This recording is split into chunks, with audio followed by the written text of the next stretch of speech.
A'udzu billahi samil alim minasyaitonir rajim. Bismillahirrahmanirrahim. Alhamdulillahirabbil alamin wa bihi nasta'in ala umuruddin wa ala alihi washabihi wa man tabi'ahum wa wala. Subhanaka la ilma lana illa ma 'allamtana innaka antal alimul hakim.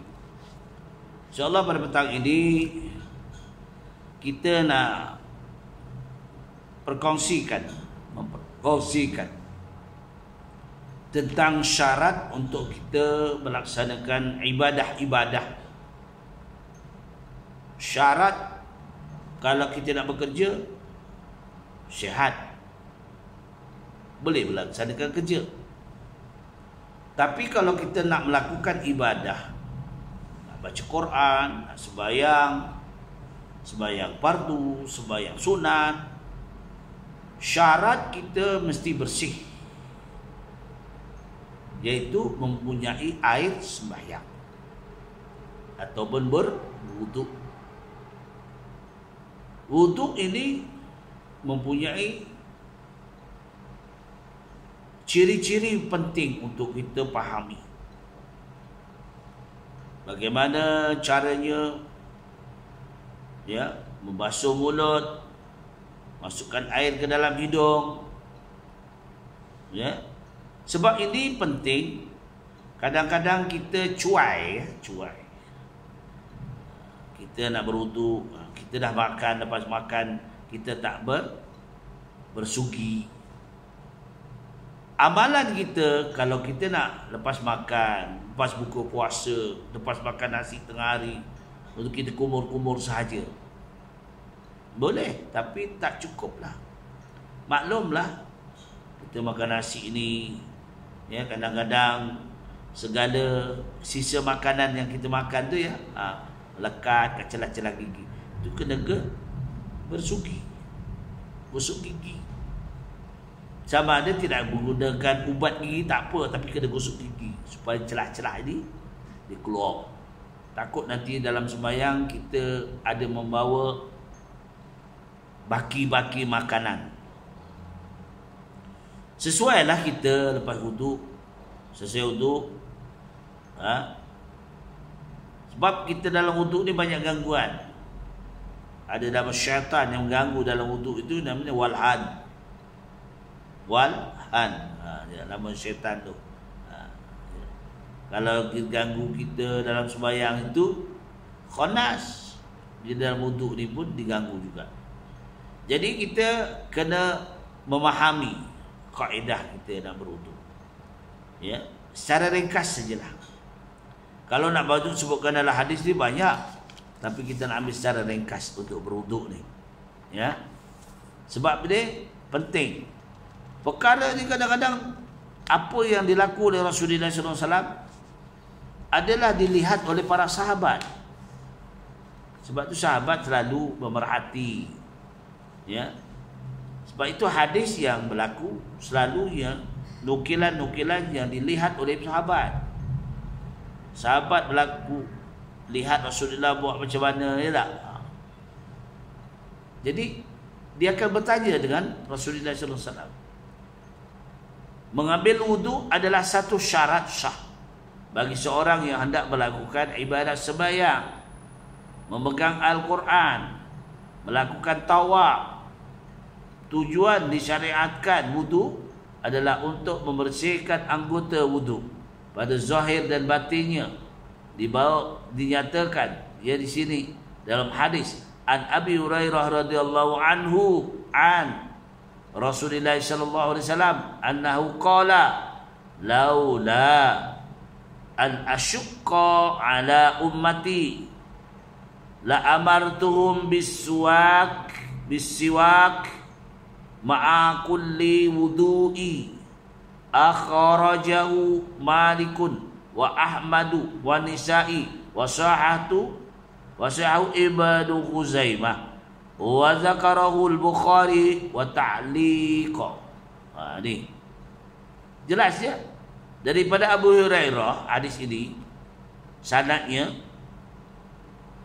daripada baginda Rasulullah sallallahu alaihi wasallam bahwasanya baginda telah bersabda, jikalau tidak menjadi kesusahan ke atas umatku, nescaya aku perintahkan mereka bersugi setiap kali dia nak berwuduk. Bersugi ya, setiap kali.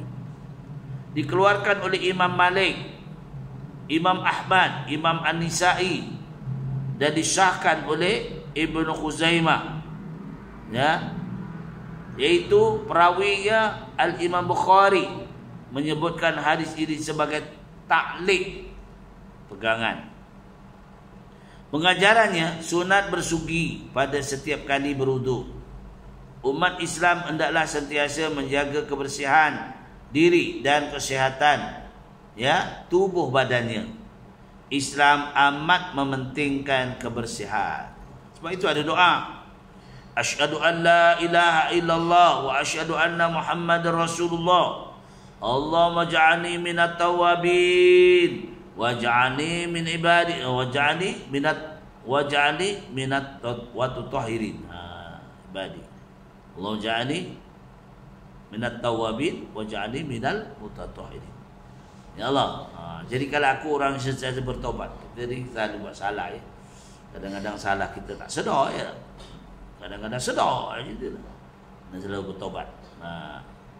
Memang taubat ni penting. Kita kena taubat, solat taubat 2 rakaat ya, ataupun awabin ma istigharati. Ini senjata. Kalau boleh buat tiap-tiap malam ya. Tak banyak 2 rakaat je. Ya, orang pemalih itu buat. Kalau wajib tak ada masalah, jadi istiqamah. Ini yang sebab itu solat-solat awabin ni penting. Apa je baca senang aja 2 rakaat. Ini yang diceritakan dalam kitab, iaitu Hidayatus Salikin. Ya, Hidayatus Salikin. Apa dia? Pada rakaat pertama, niatnya gini lah, usolli solatul awabin wa istigharati lillahi ta'ala.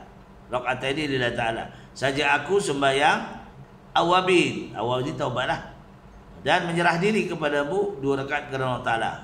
Rakaat pertama lepas Fatihah, apa dibaca? Baca surah Ikhlas, Qul Huwallahu Ahad 6 kali. Lepas tu sambung dengan surah Al-Falaq, Qul a'udzu birabbil falaq sekali, Qul a'udzu binas sekali. Rakaat kedua itu juga. Habis itu kita dah salam, doalah. Ya, paling senang. Allahumma ja'alni minat tawabin. Allahumma inni as'aluka thayyibatan. Ya. Jadi kalau aku orang yang sentiasa baik, waj'alni minat tawabin waj'alni minal mutatahirin waj'alni min ibadikas shalihin. Jadi kalau aku sentiasa orang bertaubat, membersihkan diri, dan jadikanlah aku orang yang beribadah yang baik-baik. Adalah kita dah ada masa ya tak? Sebab itulah dalam PKPB ni kita selalu duduk di rumah, kita buat malam-malam munajat pada Allah Ta'ala. Orang sedap tidur kita buat ya tak? Benda ni sedang ya, yang saya tahu, kalau kita dah rasa manis, seronok, manis tahu tak? Manis, makan sedap, manis ya tak? Tapi amalan begitu juga.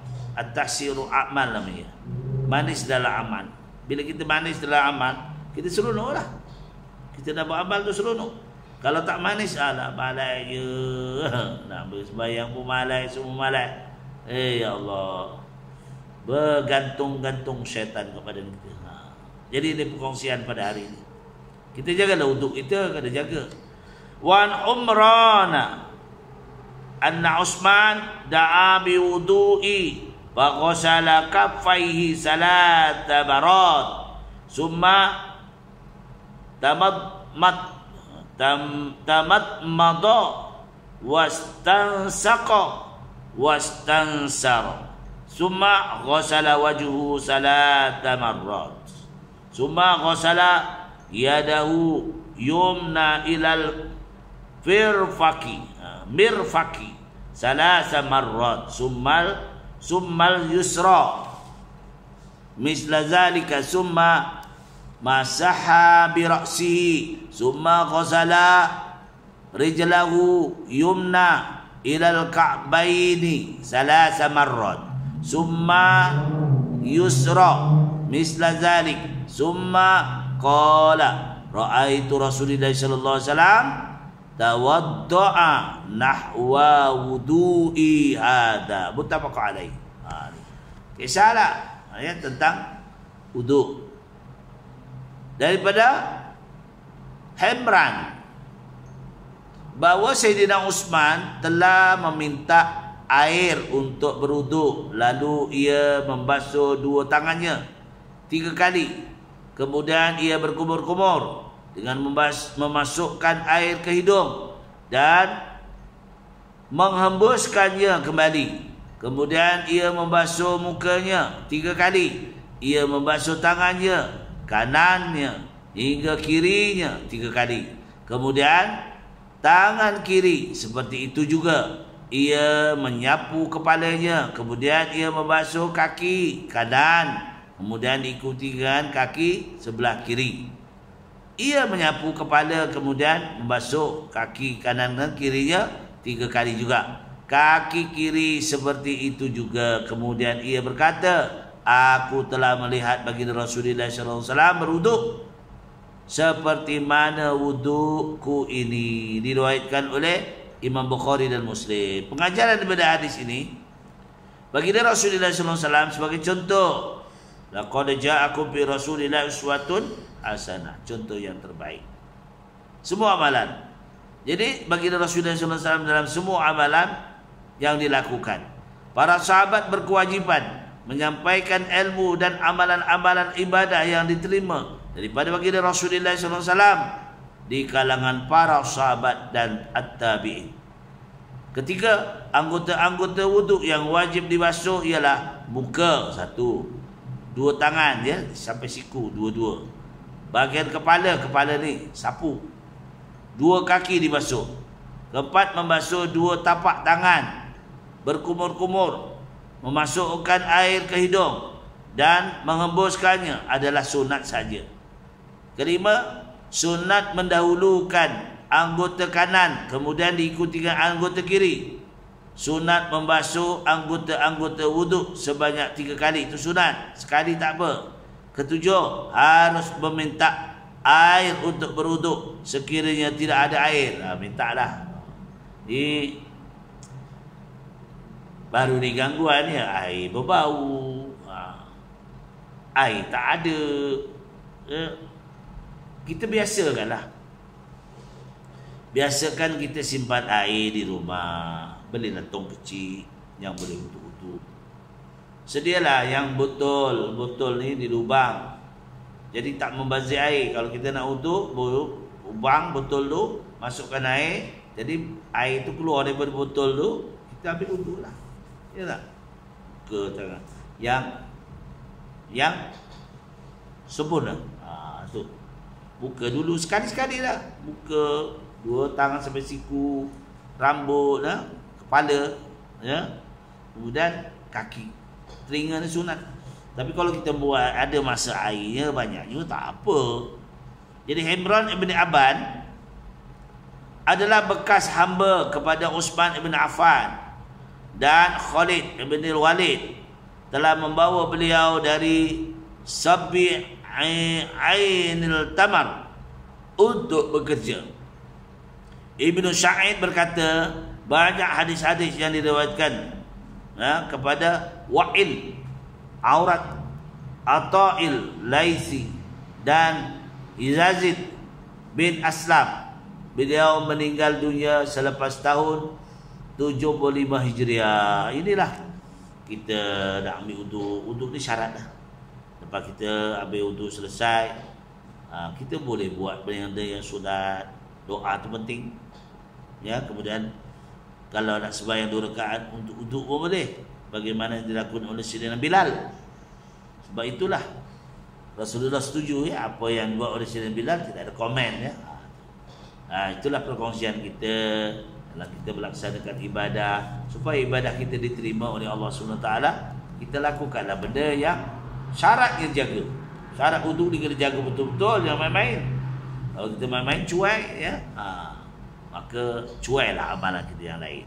Jadi perkongsian pada petang ini mudah-mudahan menjadi satu iktibar dan pengajaran kita bersama untuk saya, untuk tuan-tuan yang mendengar dalam YouTube saya. Yang baik semuanya daripada Allah Ta'ala. Mana kekurangan, saya memohon maghfirah Allah Ta'ala. Aku liqauli hadza astaghfirullahalazim wa lakum wa billahi taufiq wal hidayah. Wassalamualaikum warahmatullahi wabarakatuh.